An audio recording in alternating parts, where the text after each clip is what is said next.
Chon chalo interim committee one com men Rwot Richard Santo Apire kimiene eno miro do wike machalo Lawirwodi kibolo talbot Rwot Colin Moro Atiro me patiro ni eno kup je ma Acholi ma kuporo chenkan kimio tal bot Rwot John Ogea ni en miro John Ogea biramario ni en miro kup je ma kwako jang Acholi ma kunyao kake tiu twero kimio bot John Peko Lugai manano nyote ni endong mior beda lok nyo speaker ngar madoro council of chief kai kachako mo kingar chel mape boro kakany kiloni George nyako mero Rwot melukung ipadibe en tie la loko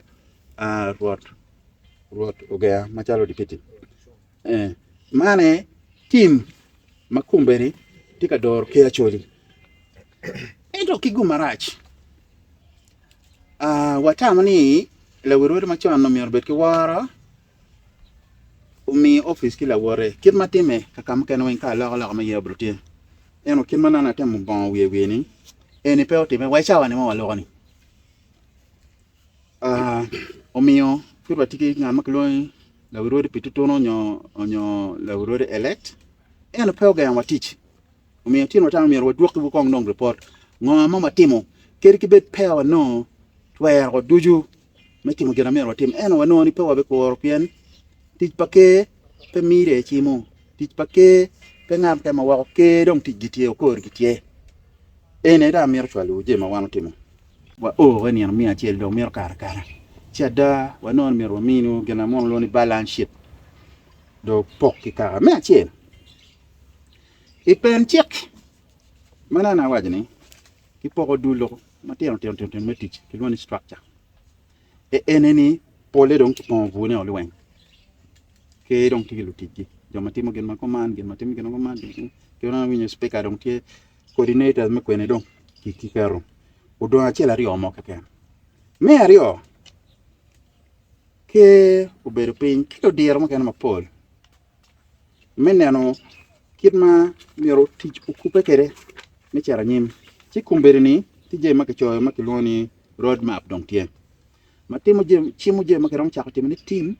je ma no chako timni kar mo chako kiloni medium term ke dong je mo beber je ma poj ma kiloni long term mira wachi woni mano plan tie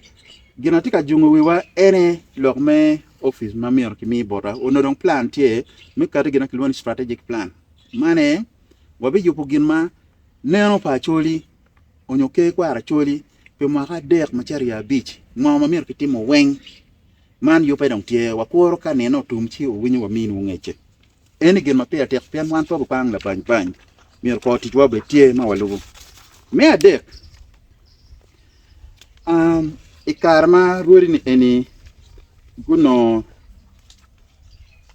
twer matich uchako wot ike ma pol ya Acholi sabrejan makichwalo luwangi mechako yaro ngech kineno mano don ke manyan tikere eno time malugo neno ma eno time me angwen ke ma en malong tieni geno chero ikachoka mo Kampala Uganda Registration Services Bureau atamo wono winyo lok en kama kariamni ke ngolo ben chek makichora chi lok eni ke cher ki loko Kampala ke je mukene ma pabe donye pian mukene odonyo wai court pian mi kore do gonje mukene pian petik gimo step mo makikalo chi eneneni beno oberikin gen ma otime ma bene inyang ma megwan o korte bila yo cher ke lok eni Uganda Registration Service Bureau o tek korte bila ma Acholi chi wan po donyo dog mati kore ero lok dong tie kitwalo dong bod do de na wek dong geno konwa me abich dul me ke eni uber ki ka choke mara mario ma polo beri dikal ka kan ki dul Acholi ma pat ti dul machalo bila wak man dul ma ki Kampala ti dul machala wang o Heritage Limited academia joma lukwan matut lukwed matut researchers chalo Simon Pogagi obedo kedgi gino mi kibedo ka chile metemon charo toj ipega ma achuro bedo kede kimeneno yo ngo ma kirom naka kiye man obedo tie ma lugo ti pake eni aya kumberi ni kawun moti yamu polo ko weng down to gore me pong one for gore me pong do gel ma mada ero gore me pong do miero uchung ikom guri me ke kiguma bebe na gen war ke kam ko chero ke yo kono lu diru kaka ko rodi chiambe chelo be bola dite Lord Nelson Obina ipabo eno lungo wa Lawirwodi kitim eni weng wa ber kuno ko ber yuma de mada ke ti kawajini gore me pong do mier kiti ke ka chel ke weri kenen kin me rojo pajo ma ki kum to pajo ma eni lok ma atamu ne nge eno pe ber me pabo ken ke eni guchero inam kora ikachoka me nam kora gucheri pagen gucheri atiak gucheri patiro kimene gucheri pabo pajule mafupe wachero pabo chi eni pera terna chulo nge ni mano wan machalo ke petamo ti opoke me rojo pajo pera peter anga mukelo rojo pajo nyodolo endo dolo mer kikel rojo pajo mer kikel man eni gin make utimo me abiro waber ka winyo Lawirwodi oniang ni kitika waini actually ene dong la chian sub region mati chian ne dong tina mario lu ko kar mo jaba si gino eno ko luod I Lawirwodi kitima mege ilo en rombera da actually ki ngam mati kereni actually kor ma chue kriyo ma acheli actually ki deyogi weng actually da rombe na chan dong na mario meno be la peny mache la peny mario mo ai kine na wachi lok mono be teki ludierne we no wan pero mo yegi na kong pe kong kwero ter chi umokeni mer ki wor kong wago kinen ki wang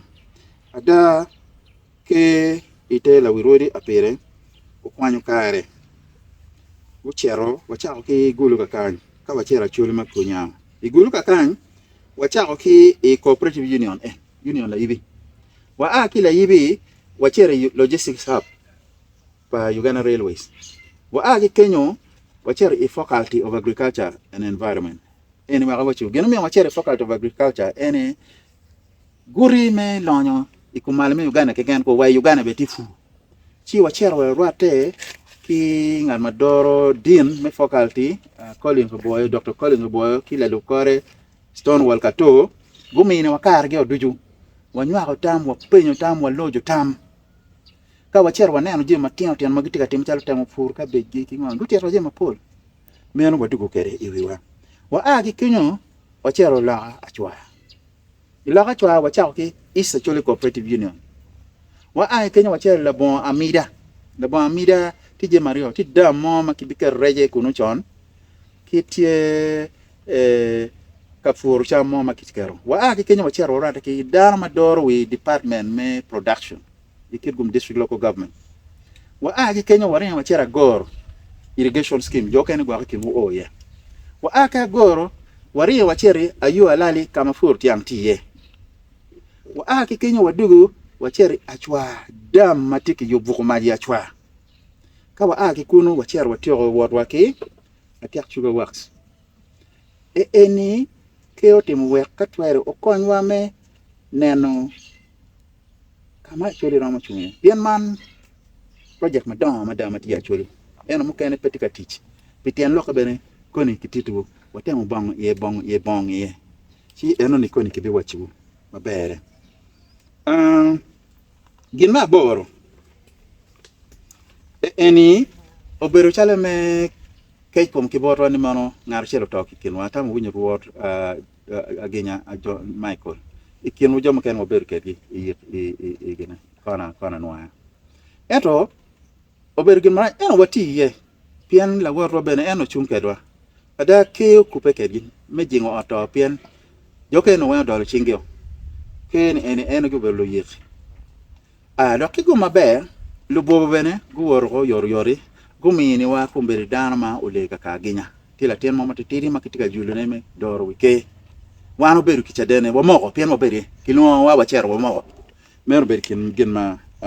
watiki awagani gin ma wano timo machalo ke me abongwen kumbedi wakupe watidong kigin makaloni TV maberu online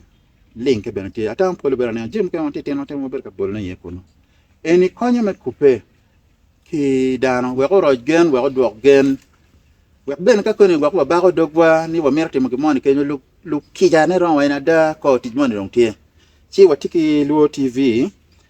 pa Ker Kwaro Acholi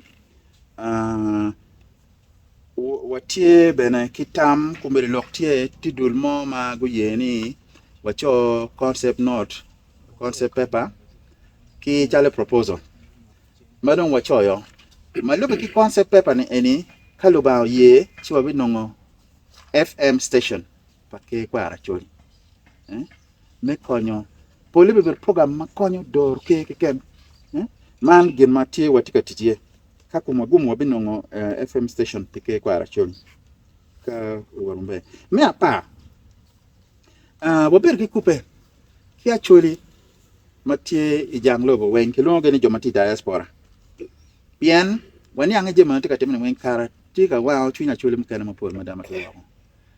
liwa wigibene kaka mukene giwaje ka gichero kifenyi ya una Acholi nukina ga won kaka mado doro wilo chi ngoma tika temne bien gen kitiyo ka wen si wakubu kumen wat lone network Ker network mapol metem kubuti mamegwa ikine tie latiana Acholi chen mo jare ma anti in the Caribbean tie lo mo mati chok kin kulu kenyo kin Atlantic Ocean anti o jale u yene ene bi kubu kin ken ene kidul mati Latin America nyo South America wono ngara chel matie e America ki kuma e Washington men kubu United States of America ngara chel mati London mera nyaka Acholi anti London u yene ene bi kubu ti kuno men London cher kere ki the European countries ki wono ngara chel matie e Australia furwa tika yaro tere Acholi mo ken ma neno ni vision wani ene ramo chungi come wabi jole ne wa kubwa eni bi kelo jema pol ikine kon mo ken ma ke bi merne be mero logo ke bi mer kon wa gen ma mero tine mero acho pajo me apar chen ene neni kumbedi pe arani mer alunga arani mken ma kikelo tek we pe waron kwete me chako ti chodong agonya eni no peke kama no mero man kumwagum ni watiki Lawirwodi matiki kamarom karwate muyeme omi watika kanyo si watiki black ni mano mero no dir na edo konwa wano gam kama mero beri secretariat bi berie si eni pe wano donyo matut pien wo mi instruction o kumbeni wo mi orong bolu pildam kene magobe konwa de du loko eni chika ni no romo si uno benia me agikene me agikene Lawirwodi ti duan mo kan ma waji mi no kare malon o tamne en mer ko de mi tame ben tu toile bot dul dini mo kane giti te umbrella mo klone Acholi Religious Leaders Peace Initiative ki dul mo kane ma gok pe jeng ko gamete ma gok pien pe ngeyu ngomo time ala mo time fu giti ka kwang la ban me de kiti madon kumberi pay office en Lawirwodi wa ni mer ukati mabe mada ni mero Acholi tika neno gi joma tika korte bila ki Acholi ni me chwako je mugo mape mer ki chwake mer ki nyang mabe ni mono Acholi tika neno gi kani eno ramo hi kar kana Acholi bi penyo dogi pinga uno tika timu gen ma toro Kero Acholi tutwale ikar ma kumberi dano mogolu mogo ni mero miero don kon ki rip kiten kula ka chel mero chapajo eni no jom Kero tika koto tebila eni kama Lawirwodi ubiki ko loke i doge mana agiko kakanji kumbe